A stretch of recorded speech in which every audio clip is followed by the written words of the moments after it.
ఈరోజు నేను మీకు చదివి వినిపిస్తున్న కథ మంచన్న మంచితనం. రచన జె. ఉదయ నాగశిరీష గారు. ఇక కథలోకి వెళ్ళిపోదాం. కొండాపురం గ్రామంలో రామయ్య అనే ధనిక రైతు ఉండేవాడు. ఆ కారణంగా గ్రామస్తులందరూ అతన్ని గౌరవించేవారు. కానీ రామయ్య మాత్రం ఎంతో దర్పంగా వ్యవహరిస్తూ, ముఖ్యంగా తన పొలంలో పనిచేసే పాలేళ్లను చాలా హీనంగా చూసేవాడు. రామయ్యకు ముగ్గురు కొడుకులు. పెద్దవాళ్ళిద్దరూ తండ్రికి విధేయులై ఆయనకు తగిన వారసులు అనిపించేవారు. ఆఖరివాడైన మంచన్న మాత్రం స్వభావంలో వాళ్లకు పూర్తిగా వ్యతిరేకి. కాలే కడుపు నింపుకోవడం కోసం మన దగ్గర పనిచేస్తున్న వాళ్లను బాగా ఆదరించిన నాడే వాళ్ళు మన బాగు కోరుకుంటారు.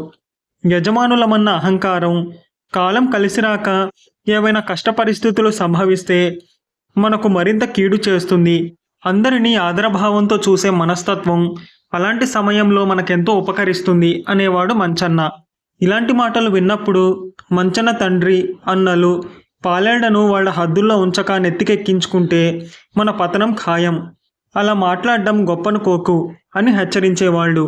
ఇలా ఉండగా రామయ్య దగ్గర చాలా కాలంగా పాలేరు పని చేస్తున్న గోపన్న అనేవాడు దూరపు బంధువు ఒకరు చనిపోవడంతో పులిదిండి అనే గ్రామంలో 1 ఎకరం పొలానికి వారసుడయ్యాడు.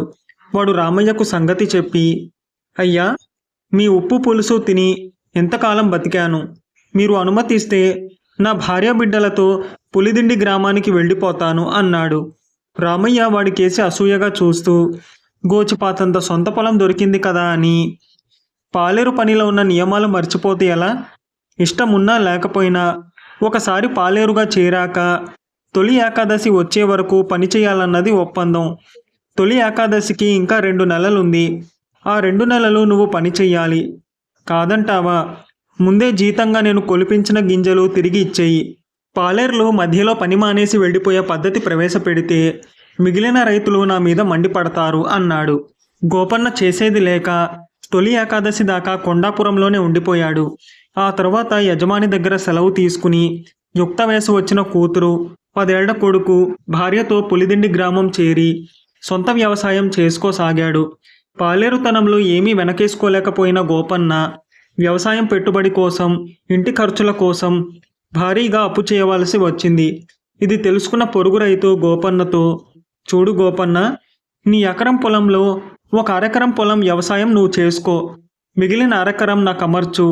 ఆ అరెకరానికి పెట్టుబడి పెట్టి నేను వ్యవసాయం చేస్తాను. ఖర్చులు నావి కాబట్టి ఫలసాయంలో సగం నీకిస్తాను. అది మిగిలిన నీ అరెకరానికి పెట్టుబడి పెట్టుకో.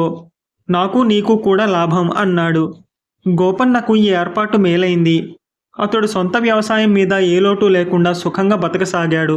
ఈ స్థితిలో గోపన్న తన కూతురుకు పెళ్లి సంబంధం కుదుర్చుకున్నాడు. అతడు స్వయంగా కొండాపురం వెళ్ళి తన పాత యజమాని రామయ్యను పెళ్లికి రావాల్సిందిగా ఆహ్వానించాడు. ఇందుకు రామయ్య, అతడి పెద్ద కొడుకులిద్దరూ అయిష్టంగా మాట్లాడినా మంచన్న మాత్రం అతన్ని ఒంటరిగా కలుసుకుని, గోపన్న, నువ్వు చాలా కాలం నమ్మకంగా మా దగ్గర పనిచేశావు. తండ్రి చాటు బిడ్డగా ఇప్పుడు నీకు 1 రూపాయి కూడా ఇవ్వలేనందుకు బాధగా ఉంది. కానీ నీ కూతురు పెళ్లికి మాత్రం తప్పకుండా వస్తాను అని చెప్పాడు. ఇలా అన్నమాట ప్రకారం తండ్రి అన్నలు వెటకారం చేస్తున్న మంచన్న గోపన్న కూతురు పెళ్లికి పులిదిండి గ్రామం వెళ్ళాడు. ఆ సమయంలో గోపన్న అరెకరం పొలాన్ని సాగు చేస్తున్న పొరుగు రైతు అకస్మాత్తుగా కాలం చేశాడు. పెళ్లి సందర్భంలో అతడు కట్నానికి సరిపడా డబ్బు ఇవ్వవలసి ఉంది. తన ఇంట్లో శుభకార్యం కోసం విచారంలో మునిగి ఉన్న పొరుగు రైతు కుటుంబం వాళ్లను డబ్బడకూడదనుకున్నాడు గోపన్న. అయితే మగపెళ్లివారు సరిగ్గా పెళ్లిపీటల మీద ఇవ్వవలసిన కట్నం డబ్బు ఇవ్వమని పట్టుబట్టారు. గోపన్న ఏమీ చెయ్యలేక మంచన్నను చూసి, నా పరిస్థితి మీకు తెలియంది కాదు. కొండాపురం భూస్వామి గారి అబ్బాయిగా పెళ్లివారికి నచ్చజెప్పండి అని కోరాడు. మంచన్న పెళ్లికొడుకు తండ్రికి పరిస్థితి వివరించాడు. అయినా అతడు తన పట్టు వదలక, ఆ చనిపోయాడనే పొరుగు రైతు లోగడే డబ్బిచ్చేశాడేమో, ఎవరికెరుక, ఒక పని చెయ్యమనండి. 1 అరెకరం పొలం పెళ్లికొడుకు పేరు మీద రాసివ్వమనండి, లేదా ఈ పెళ్లి జరగదు అనేశాడు. గోపన్న పెళ్లికొడుకు పేర అరెకరం రాయడానికి సిద్ధపడ్డాడు. కానీ అతడి కూతురు సుభాషిణి అందుకు ఒప్పుకోక, కాబోయే వియంకుడి మాట నమ్మలేని సంబంధం నాకొద్దు, వాళ్ళు వట్టి డబ్బు మనుషులు అనేసింది చిరాకు పడుతూ. ఈ మాటలు మగపెళ్లి వారికి ఆగ్రహం తెప్పించాయి. ఆడదానికి ఇంత అహంకారం పనికిరాదు. కానీ కట్నం లేకుండా తాళి కట్టేవాణ్ణే చేసుకో అని రకరకాలుగా మాట్లాడుతూ పెళ్లి పందిరిలోంచి వెళ్ళిపోయారు. పెళ్లివారు వెళ్ళిపోతూ ఉంటే దిగులుగా కూర్చున్నాడు గోపన్న. అప్పుడు మంచన్న, నాకు చిన్నప్పటి నుంచి మనుషుల మంచితనం తప్ప ఉన్నవాడు లేనివాడు అన్న తేడాలు తెలియవు.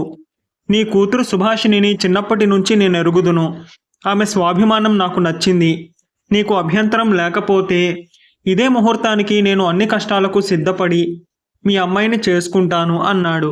గోపన్నకు మంచన్న తండ్రి రామయ్య పెద్ద ఆస్తిపరుడని తెలుసు గనక ఇందుకు ఒప్పుకోలేదు.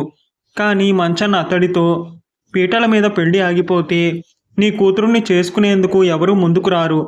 నా కుటుంబం వాళ్లకు నేనే నచ్చ చెప్పుకుంటాను. ఈ పెళ్లిని కాదనకు అని బలవంత పెట్టాడు.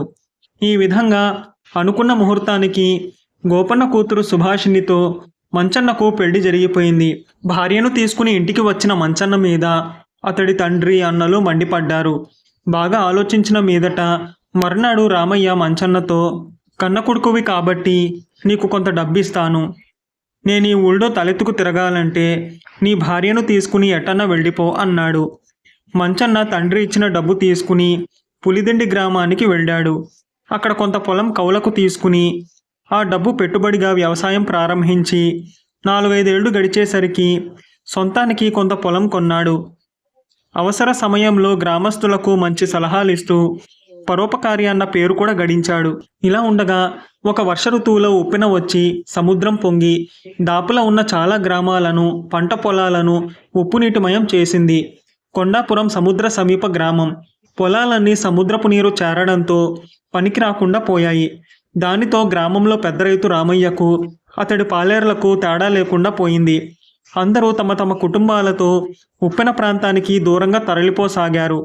ఇది విన్న మంచన్న, పులిదిండి గ్రామస్తులు నిరాశ్రయులైన వారికి తమ గ్రామంలో ఆశ్రయం కల్పించి తమకు చేతనైన సాయం చేయసాగారు.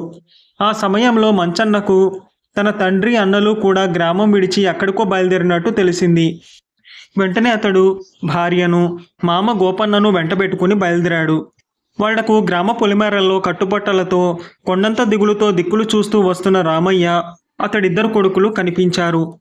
రామయ్య తన కొడుకును, కోడలిని చూస్తూనే దుఃఖంతో కంటతడి పెట్టుకున్నాడు. మంచన్న తండ్రి చేతులు పట్టుకుని, ఇప్పుడు విచారపడవలసిందేమీ లేదు. కలిమిలేములు, కావడి కుండలు, ఉప్పు నీటితో చౌడు పట్టిన మన పంట పొలాలు తిరిగి బాగుపడడానికి 4-5 ఏళ్లన పడుతుంది. అప్పటి వరకు మనమందరం ఇక్కడ కలిసికట్టుగా వ్యవసాయం చేసుకుందాం. మనలో ఎవరూ యజమానులు కాదు, పాలేర్లు కాదు అన్నాడు.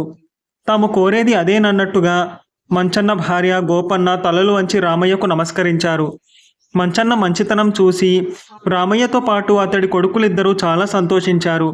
ఆ క్షణంలోనే వాళ్లలో ఉన్న స్వార్థం, పేదల పట్ల గల చులకన భావం నశించాయి.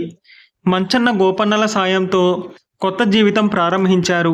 మీకు కనుక ఈ కథ నచ్చితే లైక్ చేయండి, మీకు తెలిసిన వారికి షేర్ చేయండి, మీ విలువైన అభిప్రాయాన్ని తప్పకుండా కామెంట్ చేయండి. నా ఛానల్ని సబ్స్క్రైబ్ చేసుకోండి, పక్కనున్న బెల్ బటన్ని యాక్టివేట్ చేసుకోండి. నేను పెట్టే కొత్త వీడియోస్ మీకు నోటిఫికేషన్ రూపంలో వస్తాయి.